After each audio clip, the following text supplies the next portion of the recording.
British advanced pain clinic నొప్పిమాయం surgery దూరం for appointments 9155515563. Welcome to iDream media.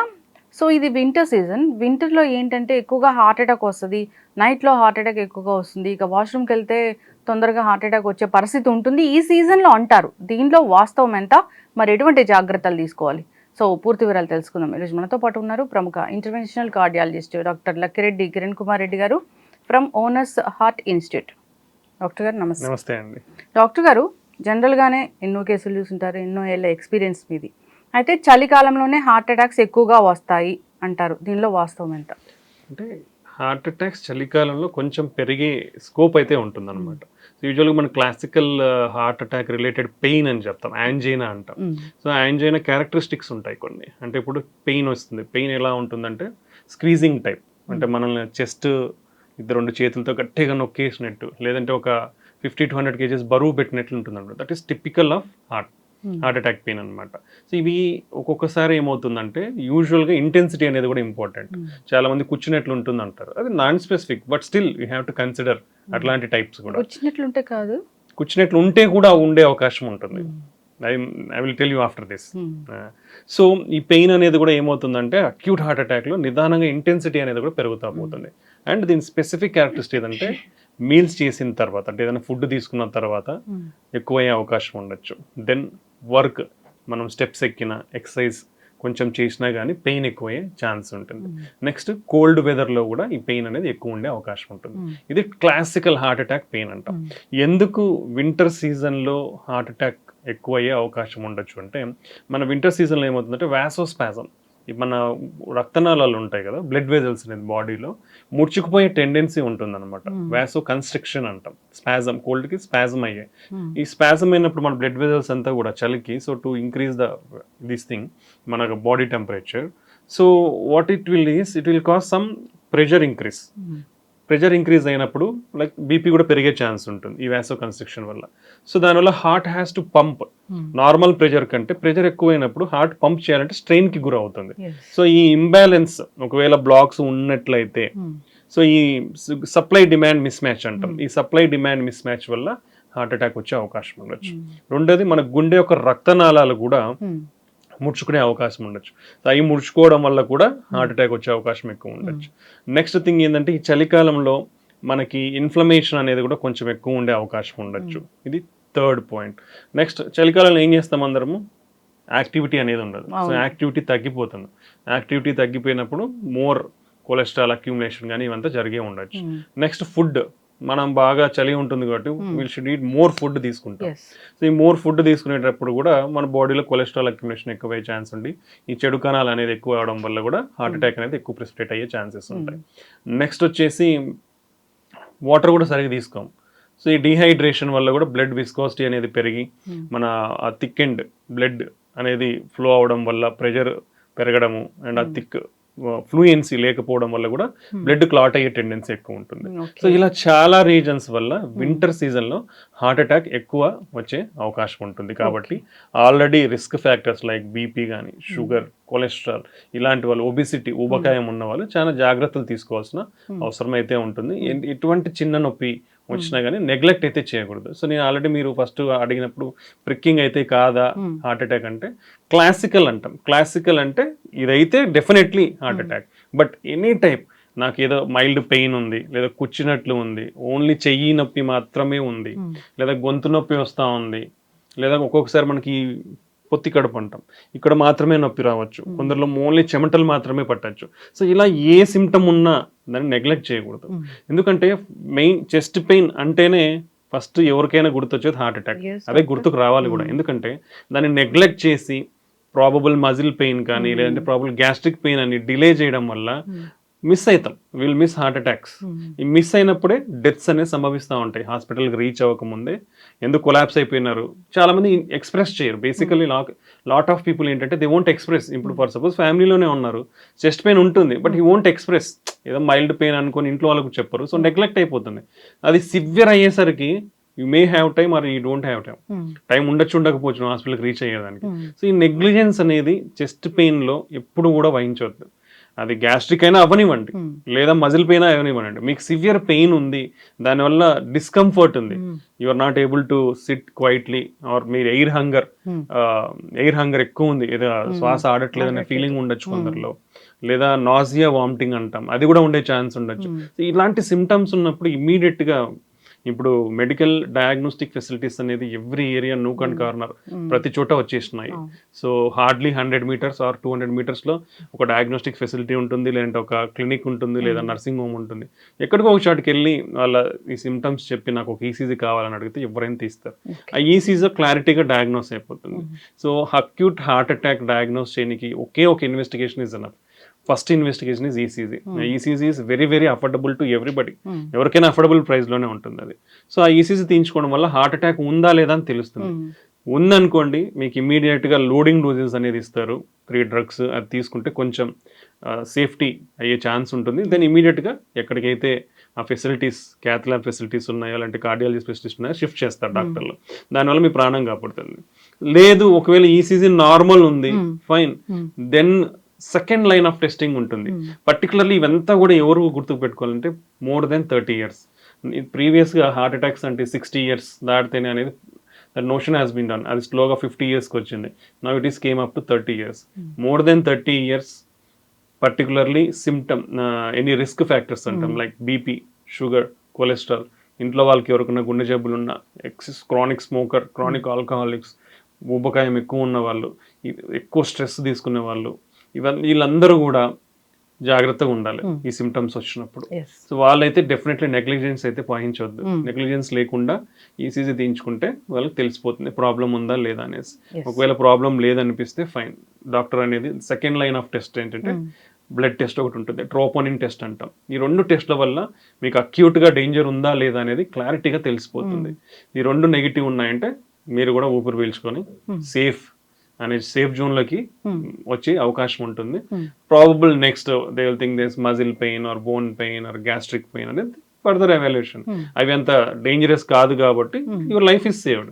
అదే మీరు ముందుగానే ఇది గ్యాస్ట్రిక్ పెయిన్ అనుకోని లేదా మజిల్ పెయిన్ అనుకోని ఇలా నెగ్లెక్ట్ చేస్తే మాత్రం ప్రాణం పోయే అవకాశం ఉంటుంది. ఈ బ్లడ్ టెస్ట్ మీరు ఏదైతే చెప్పారో జనరల్గా హాస్పిటల్కి వెళ్ళాక చేయించుకోవాలా, లేదంటే ఎప్పుడైనా మాకు నార్మల్గా ఒకసారి గుండె ఎలా ఉందో చెక్ చేసుకోవాలనుకున్నప్పుడు చేయించుకోవచ్చా? యూజువల్గా ట్రోపోనిన్ టెస్ట్ అనేది అక్యూట్ హార్ట్ అటాక్ లోనే సజెస్ట్ చేస్తాం.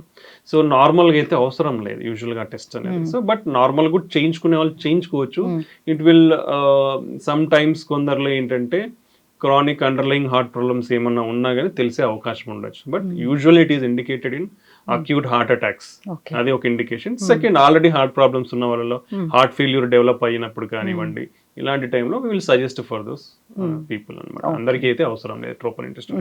సో అక్యూట్ గా sudden onset chest pain, ECG ఒకవేళ నార్మల్ ఉంది, still better to rule out with more precision అంటే ట్రోపోనిన్ బ్లడ్ టెస్ట్. ఈ 2 నెగిటివ్ ఉన్నాయా, fine, slowly we can evaluate. ఈ 2 అనేది చాలా ఇంపార్టెంట్. సో ఎవరైనా more than 30 years chest pain అనేది నెగ్లెక్ట్ చేయకూడదు. ఎందుకంటే 30 years తర్వాత నుంచి కూడా హార్ట్ అటాక్స్ అనేది చాలా ఎక్కువ అయిపోయినాయి. నెగ్లెక్ట్ చేసినారా ప్రాణాన్ని కోల్పోయినట్టు. బికాస్ మీ ప్రాణం ఒక్కటి కాదు పోయేది, అందరూ గుర్తుకు పెట్టుకోవాల్సినది. This is my personal experience. If one person's life is gone in the productive age, from 30 to 50 or 60 years, total family will go back by 30 years. So always think whenever you are ఎవరికైనా problem వచ్చినప్పుడు మీది నాకున్నది ఏం కాదనే చులకన భావం చాలా మందికి ఉంటుంది. నేను చాలా ఫిట్గా ఉంటాను, నాకెందుకు వస్తుంది, ఇవన్నీ చులకన భావం. మన ఆరోగ్యం మీద మనకే శ్రద్ధ లేకపోవడం అనమాట. అలాంటిది ఎప్పుడు కూడా ఎవరు వహించద్దు.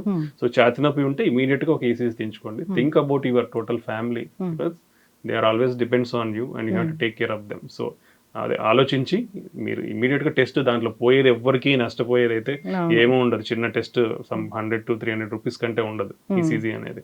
దాంతో తెలిసిపోతుంది. నార్మల్ ఉంటే ఎవ్రీబడి ఈస్ హ్యాపీ, అబ్ నార్మల్ ఉంటే మీకు ట్రీట్మెంట్ అందుతుంది, మీ లైఫ్ సేవ్ చేసుకునే వాళ్ళు అవుతారు. అయితే డాక్టర్ గారు ఈసీజీలో ఎంతటి ప్రాబ్లం అయినా తెలుస్తుందా అండి? ఈసీజీలో చాలా బేసికలీ ఈసీజీ అనేది మన హార్ట్ యొక్క ఎలక్ట్రికల్ యాక్టివిటీని డిటెక్ట్ చేస్తుంది అనమాట. సో ఎనీ చేంజెస్ మన మజిల్స్లో కానివ్వండి, వాల్ ప్రాబ్లమ్స్, ఎలక్ట్రికల్ కండక్షన్ సిస్టంలోనే ప్రాబ్లమ్స్ కానివ్వండి, మనకు చాలా తెలుస్తాయి. ఇప్పుడు ఛాంబర్ హైపర్ట్రోఫీ అంటాం, కింద 2 గదులు పైన 2 గదులు ఉంటాయి గుండెలో. ఆ రెండిట్లో ఏది ఉబ్బినా మనకు చేంజెస్ కనిపిస్తాయి ఈసీజీలో. నెక్స్ట్ మన ఎలక్ట్రికల్ కండక్షన్ సిస్టమ్ అనేది ఒక కరెంట్ సిస్టమ్ లాంటిది అనమాట. సో పైన ఒక మెయిన్ స్విచ్ ఉంటుంది, దాన్ని ఎస్ఏ నోడ్ అంటాం. నెక్స్ట్ అది పై గదులకు స్ప్రెడ్ అయ్యి మధ్యలో ఒక మోడరేటర్ స్విచ్ అని లాంటిది ఉంటుంది, ఏవీ నోడ్ అంటాం. ఆ నుంచి ఇంకా తీగల్లాగా మన కింద గదులకి ఫైబర్స్ ఉంటాయి, ఆ ఫైబర్స్ ద్వారా స్ప్రెడ్ అవుతుంది. ఎలక్ట్రికల్ యాక్టివిటీ వచ్చినప్పుడు గుండె అనేది పైన కొట్టుకుంటుంది, మళ్ళీ కింద కొట్టుకుంటుంది. ఇది సీక్వెన్స్ లో కొట్టుకోవాలి. సో ఇక్కడ ఎక్కడ బ్లాక్ ఉన్నా మనకు తెలిసిపోతుంది. సో పైన మెయిన్ స్విచ్ సరిగ్గా లేదనుకోండి హార్ట్ రేట్ పడిపోతుంది. ఈ మోడరేటర్ స్విచ్ లో కూడా ప్రాబ్లం ఉందనుకోండి, మనకి కింద పైన ఒక రేట్ ఉంటుంది, కింద ఒక రేట్ ఉంటుంది. ఈ డిస్టర్బెన్స్ ఏవీ బ్లాక్ అంటాం, ఇది కూడా చాలా సిగ్నిఫికెంట్. సో ఇవన్నీ కూడా తెలుస్తాయి మనకి. సో అలాగనే వాల్వ్ లీక్ అవుతుంది, వాల్వ్ లీక్ అయితే ఛాంబర్స్ అనేది పెరుగుతాయి అనమాట. సో ఈ changes and even some congenital heart problems, చిన్నపిల్లలు వచ్చే జబ్బులు కూడా కొన్ని ఈసీజీలో కనుక్కోండి. టెకికార్డి అంటాం, హార్ట్ రేట్ పెరిగినప్పుడు ఎందువల్ల వస్తుందనేది చాలా రకాలు ఉంటాయి. దాదాపు ఒక 20 రకాల హార్ట్ రేట్ అబ్నార్మాలిటీస్ ఉంటాయి, హై రేట్ అబ్నార్మాలిటీస్, అవన్నీ కూడా తెలుసుకోవచ్చు. So ECG will give lot of information. Electrolyte problems, electrolyte disturbances అంటాం, అంటే మన లవణాలు అంటాం కదా, సోడియం పొటాషియం, ఆ డిస్టర్బెన్సెస్ ఉన్నా మనకి ఈసీజీ తెలుస్తాయి. సో ఇలా ఎవ్రీథింగ్, ఈవెన్ హైపోథెర్మియా, చలి బాగా అఫెక్ట్ అయిన వాళ్ళు కూడా చేంజెస్, మార్పులు వస్తాయి. డ్రగ్ చేంజెస్ ఉంటాయి, కొన్ని డ్రగ్స్ వాడితే కూడా ఈసీజీలో మార్పులు వస్తాయి, లాంగ్ క్యూటీ సిండ్రోమ్స్ కానివ్వండి, ఇలా మార్పులు వస్తాయి. సో ఇవన్నీ కూడా ఈసీజీలో చాలా వరకు మెజారిటీ ఆఫ్ ద ఇన్ఫర్మేషన్ తెలుస్తుంది. And only one strong investigation and very cheap investigation for diagnosing heart attacks is ECG. Yes, అయితే డాక్టర్ గారు ఇప్పుడు చెప్పిన ఈ చలికాలంలో ఇలా ఈ ప్రాబ్లం వస్తుంది అనేది మెన్ అండ్ ఉమెన్ లో కూడా చూస్తామా? డెఫినెట్లీ అండి. యూజువల్గా మెన్ అండ్ ఉమెన్కి మేజర్ డిఫరెన్సెస్ అయితే ఉండవు. స్టిల్ చెప్పాలంటే women are most neglected in clinical స్టడీస్లో కానివ్వండి, యాక్చువల్గా సొసైటీలో కానివ్వండి. ఎందుకంటే వాళ్ళ హెల్త్ అనేది వాళ్ళు బేసికల్లీ చెప్పరు. దెన్ వాళ్ళు చెప్పినా చాలా మంది అంత సీరియస్నెస్ కానీ ఇంపార్టెన్స్ కానీ ఉండదు, వర్క్ రిలేటెడ్ ఇంకోటి అనుకుంటారు. బట్ మెన్తో పాటు ఉమెన్ కూడా are equally affected. So but యూజువల్గా ఏమవుతుందంటే వీళ్ళల్లో కొంచెం సిమ్టమ్స్ అనేది లెస్సర్ ఇంటెన్సిటీతో ఉంటుంది అనమాట. ఇప్పుడు ఛాతీ నొప్పి అనేది కొంచెం తక్కువ తెలిసే అవకాశం ఉంటుంది, particularly females more than 40 years దాటిన వాళ్ళు, లేదా ఎల్డర్లీ పీపుల్లో కూడా చెస్ట్ పెయిన్ టిపికల్గా ఉండదు. డయాబెటిక్స్లో కూడా ఛాతీ నొప్పి వస్తే టిపికల్గా ఇంటెన్సిటీ ఉండదు. ఈ మైనర్ సిమ్టమ్ అనేది కూడా చాలా ఇంపార్టెంట్. కొందరికి ఇది ఏం లేకుండా జస్ట్ అలసట మాత్రమే ఉంటుంది, వీక్నెస్ లేదా ఫెటీగ్ అంటాం, ఈజీగా చిన్న పని చేసినా కూడా అలసిపోవటం, లేదా జనరలైజ్డ్ వీక్నెస్ ఉండే అవకాశం ఉంటుంది. ఇలా ఫీమేల్స్ అనేది కొంచెం నెగ్లెక్ట్ అయ్యే అవకాశం ఉంటుంది. కాబట్టి ఫీమేల్స్లో చిన్న సిమ్టమ్స్ ఉన్నా కానీ వాళ్ళు దాన్ని నెగ్లెక్ట్ చేయకూడదు, నెగ్లెక్ట్ చేయకుండా దాన్ని ఎవాల్యుయేట్ చేసుకోవాల్సిన అవసరం ఉంటుంది. అయితే ఒక 30 years వచ్చాయి డాక్టర్ గారు, ఎవరికైనా కానీ గుండె పదిలంగా ఉందా లేదా తెలుసుకోవడానికి ఎన్ని నెలలకు ఒకసారి చెక్ చేయించుకోవాలి, ఎన్ని నెలలకు ఒకసారి చేయించుకోవాలి? సో యూజువల్గా ఫ్యామిలీ హిస్టరీలో ఎవరికైనా హార్ట్ అటాక్ ఉన్నా, కొలెస్ట్రాల్ అబ్నార్మాలిటీస్ ఉన్నా, at the age of 21 years first lipid profile test అనేది గైడ్ లైన్స్ ప్రకారం రికమెండెడ్. 21 years 1 year 21st yearలో లిపిడ్ ప్రొఫైల్ అనేది కంపల్సరీ చేయించుకోవాలి. ఫ్యామిలీలో ఎవరైనా హార్ట్ అటాక్స్తో అఫెక్ట్ అయినా కానీ, కొలెస్ట్రాల్ అబ్నార్మాలిటీస్ ఉన్నా కానీ, వాళ్ళకి నార్మల్ ఉంటే 21 years, అప్పుడు 5 years తర్వాత చేయించుకోవచ్చు. అప్పుడు నార్మల్ అంటే మళ్ళీ 5 years. బట్ 30 years దాడితే, ఇప్పుడు ఎందుకు ఇంతకుముందు అయితే మేబీ 50 years దాడితే యాన్యువల్ చెకప్స్ అని చెప్పేవాళ్ళం. బట్ ఇప్పుడు మనకున్న ఐసీఎంఆర్ డేటా ప్రకారమే 30 years నుంచే డయాబెటీస్, హైపర్ టెన్షన్, కొలెస్ట్రాల్ అన్నీ కూడా పెరిగిపోయాయి. So from the age of 30 years every year normal ఉంటే ఎవ్రీ ఇయర్ యాన్యువల్ స్క్రీనింగ్ అనేది కంపల్సరీ. దాంట్లో కంపల్సరీగా బీపీ ఉందో లేదో చెక్ చేసుకోవాలి, షుగర్ ఉందా లేదో చెక్ చేసుకోవాలి, కొలెస్ట్రాల్ ప్రాబ్లం. నెక్స్ట్ వచ్చేసి కామన్ మన హార్ట్ పదిలంగా ఉందా లేదా అని తెలుసుకోవడానికి simple test ECG, 2D echo scan, treadmill test. దీంతో పాటు కిడ్నీ ఫంక్షన్ టెస్ట్ ఎలా ఉంది, థైరాయిడ్ ప్రొఫైల్, ఇవి బేసిక్ టెస్ట్. ఈ బేసిక్ టెస్ట్ చేయించుకుంటే మనం ఓవరాల్ ఎలా ఉంది మన హెల్త్ అనేది మనకు తెలుస్తుంది. So major organs heart, kidney, liver and major risk factors BP, sugar, ఇవి అంతా. సో ఇది ఇంపార్టెంట్. సో ఇవి చేసుకుంటే చాలా మంది మీకు మెయిన్ డిసీజెస్ రాకముందే మీరు హెల్త్ ప్రివెన్షన్ తీసుకునే అవకాశం ఉంటుంది. Basically everything is related to our life style.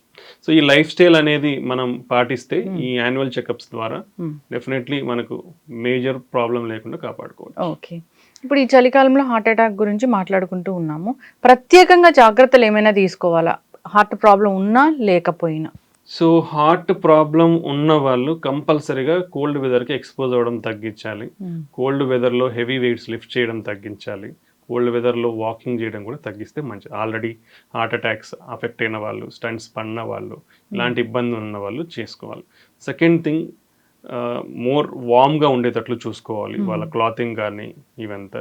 And బయట చలిలో ఎక్కువ తిరిగితే లాట్ ఆఫ్ ఇష్యూస్ ఉంటాయి కాబట్టి ఇంట్లోనే ఎక్కువగా కొంచెం కదలేటట్లు చూసుకోవాలి. అడిక్వేట్ హైడ్రేషన్ అనేది కంపల్సరీ ఉండాలి. నెక్స్ట్ ఫుడ్, మనకి చలికి ఏంటంటే మోర్ ఎక్కువ తినేస్తాం, అలా కాకుండా balanced healthy food, more fruits, more vegetables, కొన్ని డ్రై ఫ్రూట్స్, ఇలా బ్యాలెన్స్డ్గా హెల్తీ ఫుడ్ అనేది తీసుకుంటే మనకి బారిన పడకుండా ఉంటాం. అండ్ ఆల్రెడీ హార్ట్ ప్రాబ్లమ్స్ ఉన్న వాళ్ళు కంపల్సరీగా వాళ్ళ మెడికేషన్స్ అనేది పొరపాటున కూడా స్కిప్ చేయద్దు. Cholesterol lowering agent, blood thinner అనేది కంపల్సరీ. అండ్ షుగర్ అనేది స్ట్రిక్ట్ కంట్రోల్లో ఉండాలి. HbA1c ఎవ్రీ 3 months చెక్ చేయించుకుని దాన్ని కంట్రోల్లో పెట్టుకోవాలి. BP, I advise BP sugar ఉన్న వాళ్ళు కంపల్సరీ హోమ్ మానిటరింగ్ అనేది చాలా ఇంపార్టెంట్. బీపీ ఉన్న వాళ్ళకి కూడా మీరు ఇంట్లో చూసుకున్న బీపీని బట్టే ట్రీట్మెంట్ ఇవ్వడం అనేది కరెక్ట్ ఒపీనియన్. మీరు ఎప్పుడైనా బీపీ ఉన్న వాళ్ళు హాస్పిటల్కి వెళ్తే బీపీ అనేది యూజువల్గా పెరుగుతుంది. పెరిగి దాన్ని బట్టి మెడికేషన్స్ ఇవ్వడం కంటే home BP monitoring is most reliable. మీరు అట్లీస్ట్ 2-3 daysకి ఒకసారి ఇంట్లో మార్నింగ్ నైట్ ఒకసారి మీరు బీపీ చెక్ చేసుకుని దానికి ఒక రికార్డ్ రాసుకొని మీరు పోయినప్పుడల్లా మీరు డాక్టర్ గారు చూపిస్తే, if that values are normal, whatever the drug doses you can continue. అది పెరిగితేనే డ్రగ్స్ డోస్ మార్చాల్సిన అవసరం కానీ అడిషన్ చేయాల్సిన అవసరం కానీ ఉంటుంది. సో కంపల్సరీ బీపీ షుగర్ ఉన్న వాళ్ళు హోమ్ మానిటరింగ్ అనేది నవ్ అండ్ దెన్ అయితే కంపల్సరీ చేసుకోవాలి. సో ఈ చలికాలంలో ఈ టిప్స్ అన్ని ఫాలో అయితే మనం రిస్క్ తగ్గించుకున్న వాళ్ళం అవుతాం. ఎస్, ఖచ్చితంగా డాక్టర్ గారు అయితే చూస్తున్నాం ఏంటంటే నైట్ ఎక్కువగా హార్ట్ అటాక్ వస్తుంది, ఇది ఎందుకు? యూజువల్గా నైట్ ఎక్కువ వస్తుంది, అర్లీ మార్నింగ్స్లో ఎక్కువ వచ్చే అవకాశం ఉండొచ్చు. ఓకే, సో టైం స్పెసిఫిసిటీ అనేది మనం చెప్పలేము basically. So any time can come. Thing ఏంటంటే హౌ మచ్, ఇప్పుడు మన ఫుడ్ ఇంటేక్ అనేది ఏంటి అనేది చాలా important. How much healthy food we are taking. So మనం మనకి సిటీస్లో అర్బనైజేషన్లో ఏమైపోయింది, more food parties at night, heavy food intake at night అయిపోయింది. ఆఫ్టర్ హెవీ ఫుడ్ ఇంటేక్ ఏమవుతుందంటే మన డైజెషన్కి there is lot of blood circulation is required. So మనకి అది అక్కడ ఎక్కువ అయిపోయి మనకి నిజంగానే బ్లాక్స్ గిన ఏమన్నా ఉంటే then supply demand mismatch అనేది ఏర్పడుతుంది. ఆ సప్లై డిమాండ్ మిస్ మ్యాచ్లో మనకి ఈ ప్రాబ్లం అనేది వచ్చి హార్ట్ అటాక్ వచ్చే అవకాశం ఉండొచ్చు అనమాట. సో ఇలా కాకుండా కొందరికి సైలెంట్ హార్ట్ అటాక్స్ అంటాం, అంటే హార్ట్ అటాక్ వచ్చినట్లు కూడా తెలియదు వాళ్ళకి, పెయిన్ కూడా తెలియదు, అలా వచ్చి వెళ్ళిపోతాయి. సో ఈ సైలెంట్ హార్ట్ అటాక్స్లో కొందరికి ఇమీడియట్గా స్పాంటేనియస్ రీకెనలైజేషన్ అంటాం, అంటే బ్లడ్ క్లాట్ ఫామ్ అయ్యి హార్ట్ అటాక్ వస్తుంది, అది వచ్చిన తర్వాత స్పాంటేనియస్ కూడా ఓపెన్ అయిపోతుంది అనమాట. అవి ఓన్లీ కెన్ బి డిటెక్టెడ్ అని లేటర్ స్టేజ్ ఎప్పుడన్నా చెకప్ పోయినప్పుడు ఈసీజీలో మార్పుల ద్వారా కనుక్కుంటాం. సో ఇలా అవి స్టేబుల్గా ఉండొచ్చు కొందరిలో. కొందరికి ఆ సైలెంట్ హార్ట్ అటాక్స్ అనేది సివియర్ అయిపోయి సడన్ డెత్ కూడా అయ్యే ఛాన్స్ ఉంటుంది. చూస్తున్నారు డాక్టర్ గారు అలాంటివి? డెఫినెట్లీ ఉంటాయండి. ఎందుకంటే until unless we prove angiogram we can't tell. But మేము కొన్ని కేస్ సినారియోస్లో చూస్తాం వాళ్ళకి పెద్ద సిమ్టమ్స్ ఉండవు. చాలామంది కూడా బికాస్ ఆఫ్ నాన్ ఎక్స్ప్రెషన్ చాలామంది ఎక్స్ప్రెస్ చెయ్యరు. మన ఇండియన్ సినారియోలో మన వాళ్ళకున్న డిస్కంఫర్ట్ని, హై డిస్కంఫర్ట్ ఉంటే లో లెవెల్లోనే మనకి ఎక్స్ప్రెస్ చేస్తారు. But if you see angiogram all 3 vessels will be block. So ఇలాంటి సినారియోస్ చాలా చూసాం మేము. అందుకే ఈవెన్ స్మాలెస్ట్ సిమ్టమ్ ఉన్నా వీ హ్యావ్ టు ఎవాల్యుయేట్. అది చేసినప్పుడే ప్రాపర్ కేర్ తీసుకున్న వాళ్ళం అవుతాం. So you can see the statistics. Our average life span is 65 years or 67 years. But if you take other countries like Singapore, it is around 83 years. Why? Something is called preventive health checkups. ఆ preventive health checkups వల్ల మన risk ఫ్యాక్టర్స్ని ముందే identify చేసుకొని మనం దాన్ని నివారించి లేదా కంట్రోల్లో పెట్టుకునే అవకాశం ఉంటుంది. So that's the way we can improve our health. మన ఇండియన్స్ 65 అంతేనా? 67 what is according to the data. అయితే ఈ జాగ్రత్తలు అయితే ఖచ్చితంగా తీసుకోవాలి. నైట్ ఇంకా ఈ లేట్ ఫుడ్ ఇలాంటి కాకుండా ఇంకేముంటాయి doctor? Better is finish your food by 8 o'clock and take a gap of at least 2 to 3 hours between food and your sleep. That is most important. And if you are able to walk, you can do light walking at night. So that మనకి digestion అనేది కూడా కొంచెం అవ్వడం వల్ల discomfort అనేది ఉండదు. So ఇవి follow అవ్వాలి. And take a light food at night, like roti or some fruits. Heavy food అనేది you should avoid at night. Heavy food you can eat in the morning or you can eat in the afternoon. But night finish better by 7 to 8 and take light food at the night. Okay. So ఇది తీసుకోవడం వల్ల మనకు risk అనేది కొంచెం తగ్గే అవకాశం ఉంది. Okay. కొందరు వాటర్ తక్కువ తాగుతారు, దానివల్ల కూడా ఇలాంటి ఇష్యూస్ వస్తాయి డాక్టర్ గారు? Enough at least 1.5 to 2 liters of water అనేది మనకు అన్ని నార్మల్గా ఉంటే కంపల్సరీ తీసుకోవాల్సిన quantity, because we need that hydration for our body, for the cells to be like free flow state. So మనకి ఎప్పుడైతే తక్కువ అయిపోతుందో విస్కాసిటీ అనేది పెరుగుతుంది. విస్కాసిటీ పెరిగినప్పుడు డిహైడ్రేషన్ ఉన్నప్పుడు విస్కాసిటీ పెరిగినప్పుడు ఫ్లో అనేది స్లో అవుతుంది. స్లో అయినప్పుడు మోర్ బ్లడ్ క్లాట్స్ ఫామ్ అయ్యే అవకాశం ఉండొచ్చు అనమాట. సో అడిక్వేట్ హైడ్రేషన్ అనేది చాలా ఇంపార్టెంట్. అయితే డాక్టర్ గారు, ఇప్పుడు హార్ట్కి ఏదో ఒకలాంటి ట్రీట్మెంట్ జరిగింది, సో వాళ్ళని చాలా జాగ్రత్తగా మానిటర్ చేయాలి. సో వాష్రూమ్కి వెళ్ళినప్పుడు ఎక్కువగా చనిపోతూ ఉంటారు ఈ ప్రాబ్లం ఉన్న వాళ్ళు అంటారు, అది ఎందుకు? సో ఆల్రెడీ హార్ట్ అటాక్స్తో అఫెక్ట్ అయిన వాళ్ళు కానీ లేదా స్టంట్స్తో అఫెక్ట్ అయిన వాళ్ళు కానీ, సో ఇవన్నిటికీ ఏంటంటే స్లీప్లో నుంచి మనం సడన్గా లేచి వెళ్ళినప్పుడు like body will get in more more energies required for the heart to pump. So ఆ sudden conversion from mobile state నుంచి వెళ్ళినప్పుడు మనకి సప్లై డిమాండ్ మిస్ మ్యాచ్ అవ్వడం కానీ, ఓకే, సో అలా అవ్వడం వల్ల ప్రాబబ్లీ జరిగే అవకాశాలు ఉంటాయి అన్నమాట. బ్లడ్ సర్క్యులేషన్ క్లాట్స్ అవ్వడం కానివ్వండి, ఇన్ఫ్లమేషన్ పెరిగి సడన్ గా ఈ ప్లాక్ ఏదైతే ఉంటుందో రప్చర్ అవ్వడం కానీ ఇలా ఉండే అవకాశం ఉండొచ్చు. దాన్ని ఒక్కొక్కసారి జరిగే అవకాశం ఉండొచ్చు. ఇవన్నిటికంటే కూడా నీ ప్రయర్ అండర్లైన్ రిస్క్ ఫ్యాక్టర్స్ ఎంత కంట్రోల్లో ఉన్నాయనేది చాలా ఇంపార్టెంట్. సో ఇప్పుడు షుగర్ ఉంటుంది, అన్కంట్రోల్డ్ ఉందనుకోండి, వాళ్ళకి ఇలా జరిగే అవకాశం ఎక్కువ ఉండొచ్చు. బీపీ అన్కంట్రోల్డ్ ఉండేది అనుకోండి, ఇలా జరిగే అవకాశం ఎక్కువ ఉండొచ్చు. సో ఇవన్నీ కూడా చాలా ఇంపార్టెంట్. ఓన్లీ లైక్ మన జనరల్ థింగ్సే కాకుండా రిస్క్ ఫ్యాక్టర్స్ అన్నీ కూడా కంట్రోల్లో ఉండాలి. మరి ఇన్ని కేసెస్ చూసారు, ఇన్ని పేషెంట్స్ని చూసారు కదా డాక్టర్ గారు, బీపీ 120/80 ఒకప్పుడు నార్మల్, ఇప్పుడు లెక్కలు మారాయని చెప్తున్నారు. సో 140/90 ఉన్నా ఓకేనా? లెక్కలు ఎప్పుడు మారు. BP 120/80 is normal, 130/85 is border line. Okay, 140/90 is hypertension. So always you should try to keep your BP less than 130/85. ఎప్పటికి కూడా 130/85. స్టిల్ ఇంత advanced treatments, easy availability of medicines, easy diagnosis by home BP monitoring ఇన్ని వచ్చినా కూడా majority of the patients and BP medications are uncontrolled, not adequate doses. So ఇవన్నీ చాలా risk ఉంది. BP ఉన్న వాళ్ళు కూడా చాలా మందిలో 50% ఇయర్లీ అన్కంట్రోల్డ్ ఉంటుంది, because they don't monitor their BP regularly. So you have to adjust your medications regularly based on your BP. They should reduce salt intake to less than 5 grams per day. They should do regular exercise like walking for at least 30 minutes per day for 5 days in a week. ఇవన్నీ చేయాలి. Exercise వల్ల multiple benefits. ఇది అందరూ ఇప్పుడున్న busy life లో nobody is sparing time for exercise, which is very very very bad. Everybody will comes under this category. So అందరూ కూడా first priority along with your home cooked food exercise కి time కేటాయించాలి. 30 minutes to 45 minutes per day. మీరు walking చేయండి, sports ఆడండి, swimming చేయండి, or involve in some other activity, but you should do it. నేను రెగ్యులర్గా నడుస్తూనే ఉంటాను, నాకేం అవసరం, but spare separate time for that. So that is most important. So exercise వల్ల బీపీ అనేది కంట్రోల్ అయ్యే ఛాన్స్, షుగర్ కంట్రోల్ అవుతుంది, ఇన్సులిన్ సెన్సిటివిటీ పెరుగుతుంది, ఇన్సులిన్ రెసిస్టెన్స్ అనేది తగ్గుతుంది, కొలెస్ట్రాల్ ప్రొఫైల్ అనేది మారుతుంది, ఎల్డిఎల్ కొలెస్ట్రాల్ తగ్గుతుంది, హెచ్డిఎల్ పెరిగి, ఇవన్నీ ఇంప్రూవ్మెంట్స్ ఉంటాయి ఎక్సర్సైజ్తో అపార్ట్ ఫ్రమ్ ఫుడ్. సో మనకి రెండే important, good food, good healthy food, good exercise, good sleep. ఈ మూడు important. Sound sleep is also very important. And adult at least 7 to 8 hours good sleep ఉండాలి. If you sleep is less, your stress will increase again your blood pressure and other inflammation, మన చెడు అంతా పెరిగి more heart attacks, more brain strokes కూడా వచ్చే అవకాశం. Okay, అయితే doctor గారు చివరిగా ఈ బీపీ ఒకసారి వస్తే అది పూర్తి స్థాయిలో మందులు మానేయడానికి అవ్వదా? See, depends, we'll categorize as two, essential hypertension and secondary hypertension అంటాం.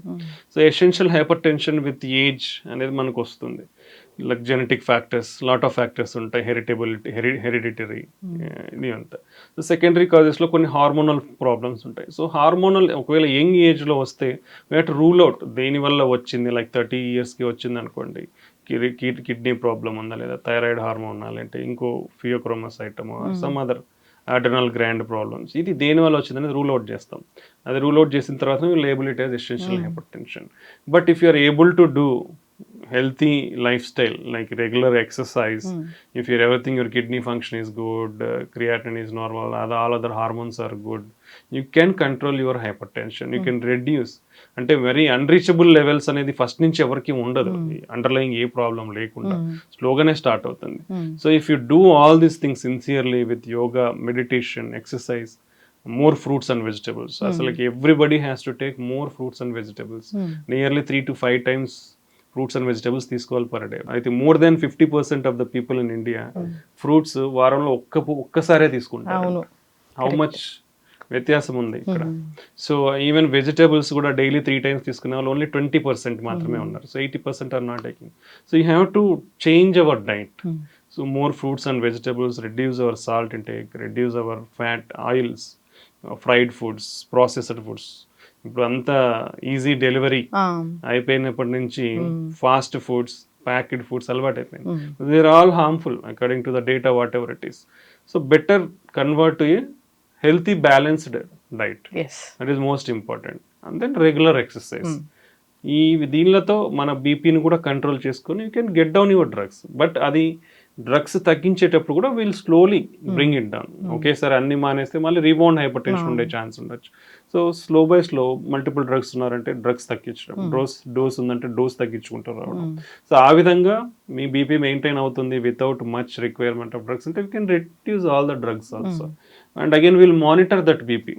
ఆపేసిన తర్వాత కూడా మినిమం 1 year వరకు మానిటర్ చేయాలి. నార్మల్గా ఉందా, మళ్ళీ పెరుగుతూ ఉందేమో అనేది we have to monitor that. 1 year తర్వాత ఆర్ 1-2 years వరకు కూడా లేదు అనుకోండి, mostly it was settled with your healthy life style. మళ్ళీ అది రాకుండా చూసుకోవాలి, ఆ లైఫ్ స్టైల్ అనేది మనం మెయింటైన్ చేయగలగాలి. ఖచ్చితంగా డాక్టర్ గారు చాలా చక్కగా చెప్పారండి. చాలా క్వశ్చన్స్ ఉన్నాయి, ఇంకా టాపిక్స్ ఉన్నాయి. సిరీస్ అనేది కంటిన్యూ చేద్దాం, మీరు మాకు టైం ఇవ్వాలి. సో చక్కటి ఇన్ఫర్మేషన్ డాక్టర్ గారు, ధన్యవాదాలు.